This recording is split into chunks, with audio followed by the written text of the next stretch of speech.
Dr. Brett Carver joins us now at Lahoma to talk all things wheat research. Let's talk first about the beardless variety, starting with OK Corral. What do you want people to know?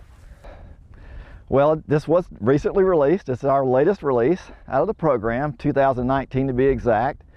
This is a very different variety in terms of the way it looks and the way it can be used in the field. We call it beardless, of course. Others call it awnless. It came out of our bearded breeding pipeline. It wasn't so much an accident, but it really wasn't expected given the cross and the genetics that we were working with. OK Corral it resulted from a cross of 3 lines, one of which was a Midwestern soft wheat. Another was a sib of OK Bullet. Everybody's familiar with Bullet now. And the other is a Eastern European Ukrainian line combined with some Pioneer genetics. So what we were trying to do with that hodgepodge is to bring in disease resistance from different sources, soft wheat from Eastern European germplasm, and meld it into our mainstream breeding. But in the process, we had a beardless wheat come out of it, and this happens quite often. It really happened with the variety Deliver, which is our standard for beardless wheat, released in 2004. Now we've had a beardless since then called Pete. Didn't quite measure up to Deliver in the long term because of disease resistance. But Deliver is one that we really want to match in terms of that agronomic quality and in use or baking quality. And I think we had that now in OK Corral. I really believe this is a variety that's going to take hold in Oklahoma. It's going to handle a lot of things, a lot of problems we have typically in our state. And two, it just has a good yield potential. It was our top yielding experimental line in our elite trial last year. That's incredible for a beardless wheat, knowing the history that we've had. You and the team have some other experimental beardless varieties in the pipeline. Let's take a look. That's correct, yes. What do we have here? We have 2 on display here at Lahoma, and there are many, many more, of course. The pipeline has finally been built back up. We have some really good stripe rust resistant germplasm now, 2 of which are on display here. The 11208E is a cross of Santa Fe and Deliver. So we're bringing that Deliver genetics, reworking it back into the program. I honestly thought this was going to be the one that we would release in 2019, not OK Corral.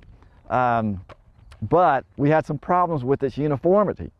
I learned that as we studied this line closely, we had 3 maturity groups. And so we separated those out. You see the E in the name, well, that means this is the earlier version. The later versions had test weight that were not acceptable. The maturity was so late that we were really hurting test weight, so we stayed with this earlier version. However, in yield trials and in quality trials, the OK Corral passed it. So instead of sticking with this one, we were now using it as a standby. For OK Corral. Probably won't be released, but it's one that we spent a lot of time on, and I wanted to mention it because it's a very good looking wheat variety. This other one, 717T-6W, actually came out of Art Klatt's breeding program. So it features some germplasm, again, across the world, not just Oklahoma germplasm. But I really like this experimental line, not because it's beardless, but because of its disease resistance. As good as OK Corral, maybe a little bit better in terms of handling some of these leaf spotting diseases that Dr. Hunger has talked about so much this year. You can see the canopy on it. It's quite green, and we call it green to the ground. I think there's a place for this. It, however, produces a white kernel. OK Corral is a red kernel. So a white wheat would have to be managed and marketed a little bit differently. We have one more variety to talk about this week that looks promising, what you're calling 89er. Yes, and it's just an experimental name for now, but we'll see what we come up with in terms of a commercial name. But we started crossing with germplasm that featured resistance to barley yellow dwarf. We have some tolerance to that disease, but we don't have good outright resistance, and that was brought in through a related species to wheat called Thenopyrum, otherwise called intermediate wheatgrass. We were able to acquire that germplasm, cross it with 15 years ago with a variety called Duster. And we produced an experimental line that I like to kind of call the Duster Diamond. It has just been a diamond to us in our breeding program for many, many things. Quality, besides that, a disease resistance.